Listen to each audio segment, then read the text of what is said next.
Hi, this is Jay with Jay Pryor Consulting. Thanks so much for joining me on this video. Today I want to talk about conscious leadership. So one of the things that I say I do is I create conscious leaders.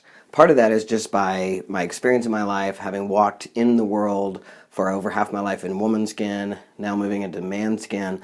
Sometimes when leaders just encounter me, they raise their consciousness, right? Because they haven't been around someone like me.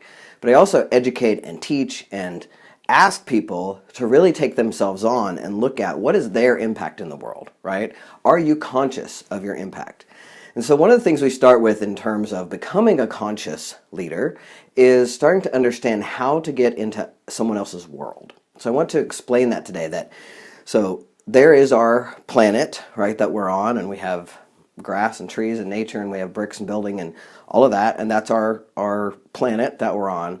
And then there's each person has their own opinions, thoughts, their own culture, their own ideas. That really is a world. So there's a Cuban proverb that says that every head is a world, and there's no truer statement. So the idea is then that really your world are your thoughts, your opinions, your culture, all of those things make up your world.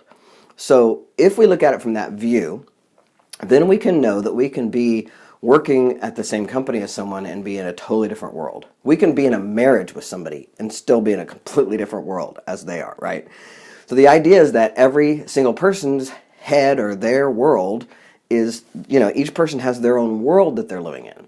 And so part of being a conscious leader is being someone who is willing to get in someone else's world, willing to see things from that person's perspective, right? So today I thought I would give you a little bit of a sample as to what it might be like for some of your employees who are transgender, gender non-conforming, and or other people you know who may have barriers to employment, barriers to healthcare, anything like that. If you can get in their world and really see it from their perspective, you're going to have a lot better access to lead them, right? When you're in someone's world, when you're willing to get in someone's world, you have a much better possibility and access for them to see you as a leader and be willing to relate to you. If you can't relate to somebody else's world, you can't lead them. I'm clear about that.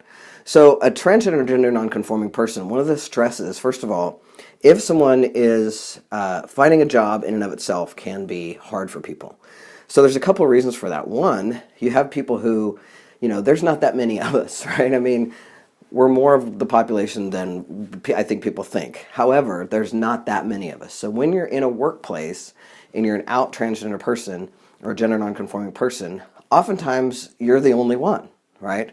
Or if there's more than one of you, that's a big company, right? So oftentimes you're the only one. So then if you're out, then it's on you to correct people's pronouns, to make sure that they're, you basically have to advocate for yourself these days, right? So unless the company is completely on board, oftentimes the transgender person or the gender nonconforming person that is out becomes the educator, right? The person who's educating everyone else around them.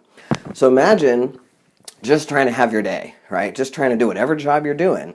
And all throughout the day, people are misgendering you. So that feels like everything from nails on a chalkboard to being sliced up. I mean, I'm not telling, it depends on how much trauma you've experienced and how invested you are in that. For me, when people misgender me, it's more like, a little bit of nails on the chalkboard. For other people, it's a lot more intense than that. But imagine throughout your whole day, people are misgendering you.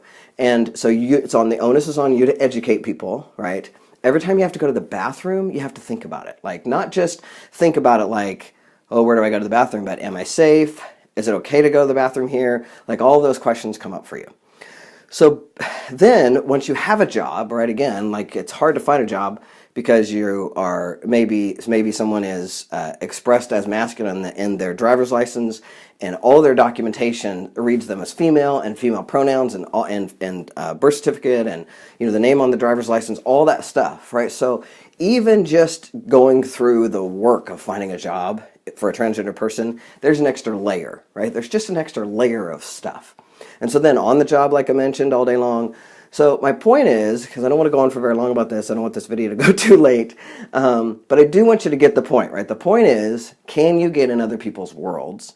And if you can't, can I challenge you to start to try, right? To start to just look from other people's perspectives, and especially if you have gender nonconforming, transgender employees, imagine, just know that they have an extra layer of stress even finding a job, another extra layer of stress keeping a job, and being the one person on your workforce that is always educating everybody else because it's important to them, because it's their life, right?